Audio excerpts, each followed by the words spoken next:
Prosseguindo no estudo de história da igreja, vamos agora ao item 6, página 116 do livro. O item 6, Tertuliano e a nova profecia.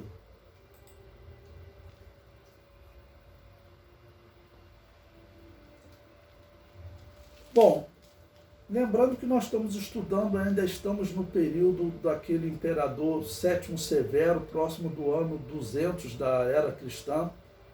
E esse homem chamado Tertuliano, que eu vou contar a história para vocês agora, ele vai ter uma experiência no ano 207 da era cristã. E nessa experiência dele, ele vai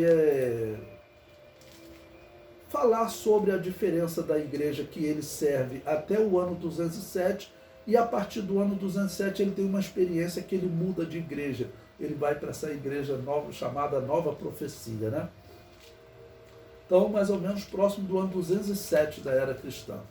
O comentário diz: Tertuliano, que viveu de 155 a 212 da era cristã, recebeu sólida educação em retórica e direito.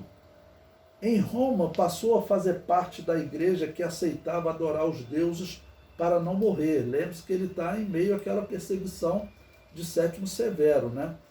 Mas se converteu após presenciar membros da igreja Nova Profecia que eram martirizados por não negar a fé.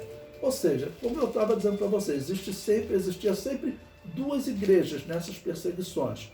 Uma igreja que funcionava normalmente, porque o pastor aceitava adorar a Júpiter, então durante a perseguição ele ficava adorando a Júpiter e também ficava na igreja, junto com aqueles irmãos que também aceitaram adorar a Júpiter, né? Mas não deixavam a igreja. E tinha uma outra igreja que vivia escondida nas catacumbas, ou seja, nos cemitérios, para não serem presos. De vez em quando um era preso. E aí esse Tertuliano, ele servia nessa igreja de Roma, né? Essa igreja que eles aceitavam adorar os deuses pagãos para não morrerem. Então, mas a leitura prossegue, né? Tertuliano ficou impressionado ao ver esse cristão que continuou fiel até a morte. Aquilo foi uma novidade para ele, porque ele conheceu o cristianismo nesse período de perseguição, tá bom? Então ele ficou pressionado e em 207 abandonou a igreja paganizada para servir em uma igreja pentecostal e verdadeira igreja de Jesus. Eu falo que essa igreja de Roma, ela nesse período ela já estava se corrompendo. Só o fato dela querer se apresentar como uma igreja que tinha supremacia sobre as outras igrejas e também já defender nesse período essa mentira que nós sabemos que o apóstolo Pedro fundou a igreja de Roma, né? Fundou a igreja, isso não tem na história.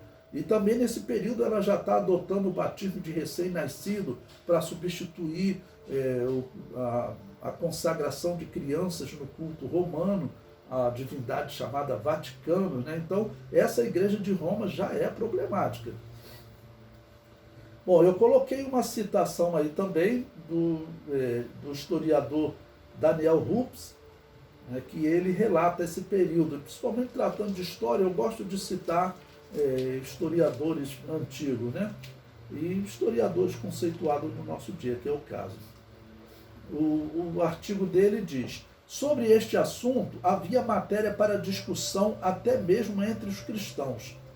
É o que se verifica numa passagem da apologética escrita por Tertuliano nos finais do século II, esboçando a história das perseguições desde as origens até o seu tempo, diz aos romanos: consultai os vossos anais e verificareis que Nero foi o primeiro que se serviu do glábio imperial contra a nossa seita. Mas também foi feita outra tentativa por Domiciano, que pela sua crueldade merece ser considerado um seminero. Ou seja, uma pausa aqui para explicar para vocês. Esse irmão Tertuliano, né, ele viveu um período na igreja sendo perseguido ali, mas com essa igreja que aceitava adorar os deuses, e depois ele vai sair, vai para outra igreja.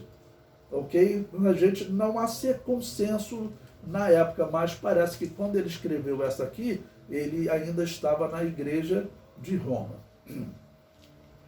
E aqui ele está dizendo que os maiores perseguidores do cristianismo, é uma defesa em geral, ok? Ele diz que os maiores perseguidores do cristianismo, se olhar na história dos romanos, foram os piores imperadores. Veja a história de Nero, tá bom? E ele prossegue, olha, quem foram os nossos perseguidores?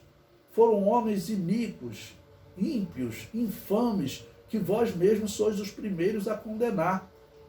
Lembrando que esse Sétimo Severo, ele era um imperador simpático dos cristãos, simpático aos cristãos, digo, né?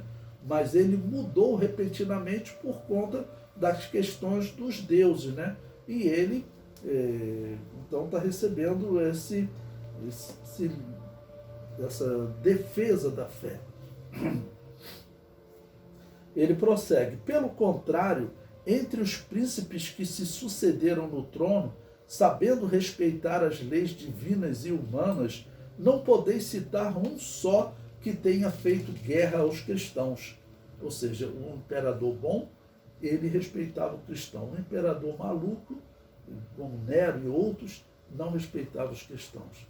Ele prossegue, que devemos, pois, pensar dessas leis que só são postas em vigor contra nós por príncipes ímpios, injustos, infames, cruéis, extravagantes e dementes, mas que Trajano evitou parcialmente, que Vespasiano, o destruidor dos judeus, não mandou aplicar, como também não se atreveram a fazê-lo Adriano, Antônio e Vero. Ou seja, ele citou aqui imperadores, né? Trajano, Vespasiano, Adriano, Antônio e Vero. Ou seja, esses imperadores, segundo a história, foram imperadores que governaram Roma de uma maneira mais racional, né?